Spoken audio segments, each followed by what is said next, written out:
আছো? আমিও খুব ভালো আছি। এই যে তুমি যে ছবি আঁকো, গল্প লেখো, ক্রাফটিং করো, এর পাশাপাশি আর কি কি করা হয় তোমার? আমি এর পাশাপাশি গান গাই, বিভিন্ন নতুন নতুন জায়গায় ঘুরতে যাই, নতুন কিছু শেখার চেষ্টা করি। আর মিন্তা, তুমি কি কি করতে পছন্দ করো? আমি ছবি আঁকার পাশাপাশি ঘুরতে পছন্দ করি, গল্প লিখতে পছন্দ করি, তারপর কমিক লিখতে পছন্দ করি, আর গান শুনতে পছন্দ করি। ঠিক আছে, চলো এখন তোমাদের আঁকা ছবিগুলো দেখি। চলো। প্রথমে মিন্তা, তোমার গল্পের ছবিগুলো দেখি। এই ছবিতে মিন্তা দুটি ঘটনা একসাথে এঁকেছে, তাই না বলো? জি। এই যে বাম দিকে কি দেখতে পাচ্ছ বলো তো? এখানে কয়েকজন বন্ধু মিলে খেলা করছে, মজা করছে। আর ওই অপর সাইডে কি দেখতে পাচ্ছ? ওটা মনে হয় মিমটা নিজেকে এঁকেছে, পড়াশোনা করছে। হতেও পারে। এরপরের ছবিটা দেখি। দেখো রশনি, এই ছবিতে মিন্তার রুমে হারমোনিয়াম, তবলা আর সাউন্ড বক্সও দেখা যাচ্ছে, তাই না? জি আপু, মনে হয় ও গান শুনতে খুব পছন্দ করে। আচ্ছা মিন্তা, তুমি কি গান শুনতে শুনতে পড়াশোনা করছো? না, আমি পড়াশোনার সময় গান শুনি না, কিন্তু পড়াশোনা শেষে গান শুনি। খুব ভালো। এরপরের ছবিটা দেখি। আরে, এখানে তো একটা ট্রেনের ছবি দেখা যাচ্ছে। মনে হয় ও কোথাও ঘুরতে যাচ্ছে। এরপর ছবিটা দেখি তো। দেখো রশনি, গাছের নিচে সবাই কেমন বসে আছে। আর আমার তো মনে হচ্ছে সবাই মিলে মনে হয় হাড়ি পাতিল নিয়ে খেলছে, তাই না? হতে পারে। আমরা এখানে আসলে চড়ুই ভাতি করছিলাম। আচ্ছা, তোমরা সবাই মিলে এখানে চড়ুই ভাতি করছো, তাই তো? হ্যাঁ। ঠিক আছে, এরপরের ছবিটা দেখি।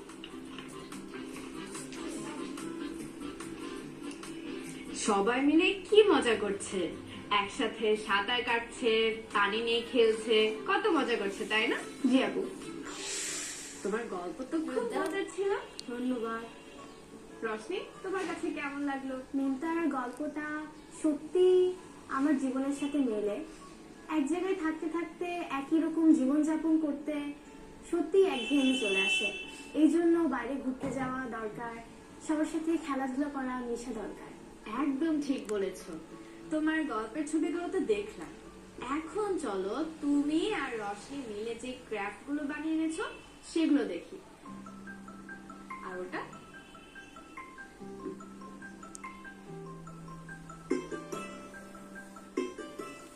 এখানে কিছু মাশরুম দেখা যাচ্ছে, আর এখানে কি সুন্দর রাতের শহরের দৃশ্য দেখা যাচ্ছে, তাই না? হ্যাঁ, অনেক সুন্দর। তোমার কাছে কোন ছবিটা সবচেয়ে ভালো লাগছে? আমার কাছে দুইটি ছবি সুন্দর লাগছে, কিন্তু প্রথম ছবিটা বেশি ভালো লাগছে। মানে মাশরুমের ছবিটা, তাই তো? হ্যাঁ। আচ্ছা রশনি, তুমি এই দুটো ছবি কোন রং ব্যবহার করে এঁকেছো? আমি এই দুইটা ছবিতে জল রং ব্যবহার করেছি। আচ্ছা, ক্যানভাসে আঁকতে বেশি ভালো লাগে নাকি কাগজে? ক্যানভাসে। ক্যানভাসে, বুঝতে পেরেছি।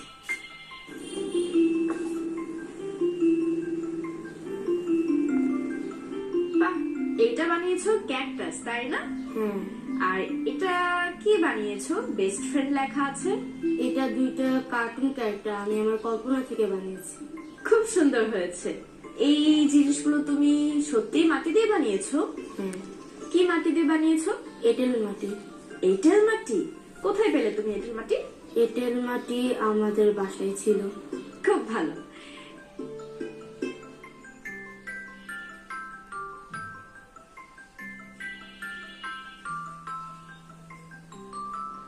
বাহ, দেখে তো মনে হচ্ছে রশনি এটা মাটির বাড়ি বানিয়েছে আর এটা কাঠের বাড়ি বানিয়েছে, তাই না? হ্যাঁ। এবার তুমি বলো তো, তুমি এই মাটি কোথায় পেলে? আমি এই মাটি আমার নানু বাড়ি থেকে এনেছি। তাই? কি মাটি দিয়ে বানিয়েছো? এটা লাল মাটি। তোমরা দুজনই তো দেখছি খুব ক্রিয়েটিভ। আমার খুব ভালো লেগেছে তোমাদের ক্রাফট গুলো। এবার চলো আমরা রশনির গল্পের ছবিগুলো দেখি। এই ছবিতে একটা মেয়েকে দেখা যাচ্ছে, আর সেই মেয়ে দুটো ঘটনা ভাবছে, তাই না? হ্যাঁ। বলো তো রশনি, গল্পের নাম কি? দাদুর গাছের মিষ্টি বড়ই। ওই যে ভাবনাগুলোতে যে এই গাছটা দেখতে পাচ্ছি, সেটাই মনে হয় সেই বড়ই গাছ, তাই না? হ্যাঁ। কি মজার বিষয়। এরপর ছবিটা দেখি।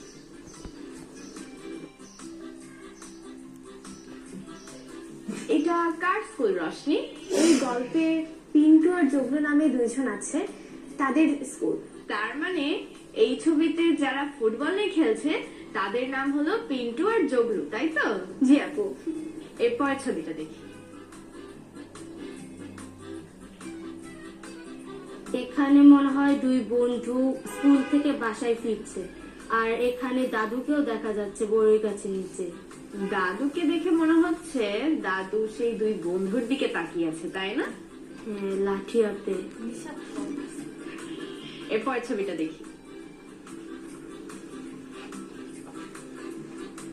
দেখো, একজন বড়ই কুড়োচ্ছে আর আরেকজন দৌড়িয়ে পালাচ্ছে, তাই না? হ্যাঁ, মনে হয় দাদুকে দেখে ভয় পেয়েছে। আচ্ছা রশনি, এরপর কি হলো? দাদু কি ওদেরকে বকা দিল? এই পরের ঘটনা জানতে হলে আমাদের গল্পটা দেখতে হবে। নিমতা, চলো এখন আমরা তাহলে রশনির গল্পটা দেখে আসি। চলো।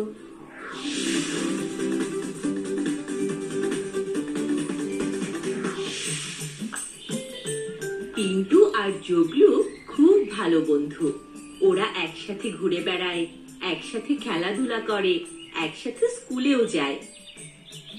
ওদের স্কুলে যাওয়ার পথেই আছে মস্ত বড় এক বড়ই গাছ। সেই গাছের পাশেই একটা বাড়িতে থাকে গাছের মালিক রবি মজুমদার। তাকে সবাই কিপ্টে দাদু নামে চেনে, কারণ সে কাউকে কিচ্ছু দিতে চায় না, এমনকি ঠিকমতো কথাও বলে না কারোর সাথে। সে তার গাছের বড়ইও কাউকে খেতে দেয় না। কাউকে গাছের আশেপাশে দেখলেই তেড়ে এসে তাদেরকে তাড়িয়ে দেয় সে। তবে পিন্টু আর জগলু প্রায়ই সেই গাছ থেকে লুকিয়ে লুকিয়ে বড়ই পেড়ে খায়। আমার ছবি আমার গল্প।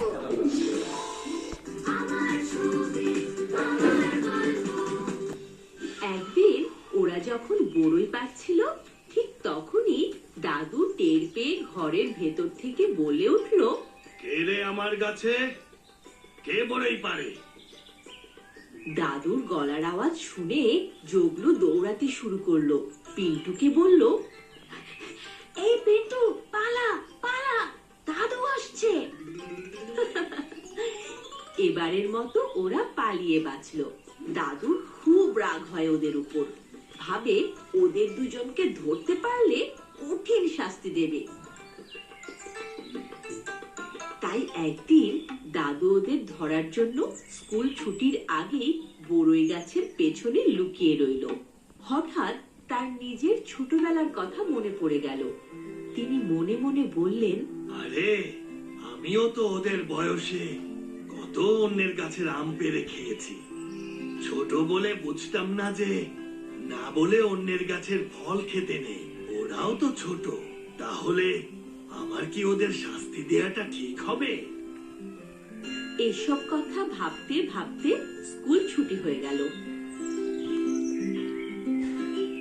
পিন্টু আর জগলু গাছের নিচে এসে যেই না গাছে ঢিল ছুটতে যাবে, ঠিক তখনই দাদু গাছের আড়াল থেকে বের হয়ে এলো। ওরা ভয় পেয়ে গেল, ভাবলো আজকে হয়তো দাদু ওদের শাস্তি দেবেন। কিন্তু দাদু ওদের বললেন, ভয় পেও না, আমি তোমাদেরকে কিছুই বলবো না। তবে তোমরা কি জানো, না বলে অন্যের কোনো জিনিস ধরতে নেই, এমনকি কারো গাছের ফলও খেতে নেই। দাদুর কথায় ওরা খুব লজ্জা পেল। তখন জগলু বলল, আমরা খুবই দুঃখিত দাদু, আমরা আপনাকে না বলে আপনার গাছের বড়ই পেড়ে নিয়ে গেছি। আপনার গাছের বড়ইগুলো অনেক বড় বড় আর খেতে খুব মিষ্টি, তাই লোভ সামলাতে পারিনি। আমাদেরকে ক্ষমা করে দিন। ঠিক আছে, আমি তোমাদেরকে ক্ষমা করে দিলাম। তবে আর কখনো এমন কাজ আর করো না, ঠিক আছে? কাউকে জিজ্ঞেস না করে অন্যের কোনো কিছু নেয়া ঠিক না। ঠিক আছে দাদু। তোমরা এখন বাসায় যাও, আমি কাল তোমাদের বাসায় যাব। দাদু ওদেরকে অনেকগুলো বড়ই দিল। বড়ই নিয়ে ওরা খুশি মনে বাড়ি চলে গেল। বাড়ি ফিরে জগলু মনে মনে ভাবলো, দাদু যদি কাল বাড়ি এসে মা বাবার কাছে নালিশ করে তখন তো মা বাবা অনেক বকা দিবে। পরদিন দাদু এলেন জগলুদের বাড়ি। তাকে দেখে দুই বন্ধুর ভয় আরো বেড়ে গেল। তবে দাদু এসে কোনো নালিশ করলো না, বরং সে তার মিষ্টি বড়ই গাছের ডগা কেটে এনে তাদের গাছের সাথে জুড়ে দিল। এরকম এক গাছের ডাল আরেক গাছের সাথে যুক্ত করে দেওয়াকে বলে কলম। জগলু আর পিন্টু গাছের খুব যত্ন নেওয়া শুরু করলো। নদী থেকে পানি তুলে গাছের গোড়ায় দিয়ে দিত ওরা। দেখতে দেখতে কলম থেকে বড় গাছ হলো, আর সেই গাছে অনেক বড়ই হলো। পিন্টু আর জগলু দেখে অনেক খুশি হলো। দেখ জগলু, আমাদের গাছে কি সুন্দর সুন্দর বড়ই হয়েছে, ঠিক দাদুর গাছের মতো। হ্যাঁ, দাদু খুব ভালো। এখন আমরা রোজ বড়ি খেতে পারবো। চল আমাদের গাছের ফলগুলো আগে দাদুর জন্য নিয়ে যাই। ঠিক বলেছিস, আমাদের গাছের বড়ইগুলো আগে দাদুকে খাওয়াবো, তাহলে দাদু খুব খুশি হবে। তারপর পিন্টু আর জগলু দাদুর জন্য ঝুড়ি ভরে বড়ই নিয়ে গেল। দাদু খুব খুশি হলো আর ওদের বলল, তোমরা পরিশ্রম করেছো বলে তোমাদের গাছে এত ফল ধরেছে। মনে রাখবে, পরিশ্রম করলে যে কোনো কাজেই সফলতা আসবে। হ্যাঁ দাদু, এখন থেকে আমরা সব সময় সব কাজ পরিশ্রম আর সততার সাথে করার চেষ্টা করব। এভাবে দাদু ওদের খুব ভালো বন্ধু হয়ে গেল। ওরাও আর কখনো অনুমতি ছাড়া অন্যের গাছের ফল খায়নি। খুব সুন্দর গল্প লিখেছো রশনি। তোমার গল্পে যেমন মজা আছে, তেমন তোমার গল্পে খুব সুন্দর একটা মেসেজও ছিল। ধন্যবাদ আপু। এখন আমার খুব গান শুনতে ইচ্ছে করছে। রশনি, তুমি তো আমাদের বলেছিলে যে তুমি গান গাইতে পারো, তাহলে আমাদেরকে এখন একটা গান শোনাও না। আচ্ছা, একলা চলো রে, আমি গানটা শুনবো আজকে। এক কাজ করি তাহলে, আমি ইউকেলেলি বাজাবো আর তুমি গানটা গাইবে, ঠিক আছে? জি আপু। যদি তোর ডাক শুনে কেউ না আসে তবে একলা চলো রে, যদি তোর ডাক শুনে কেউ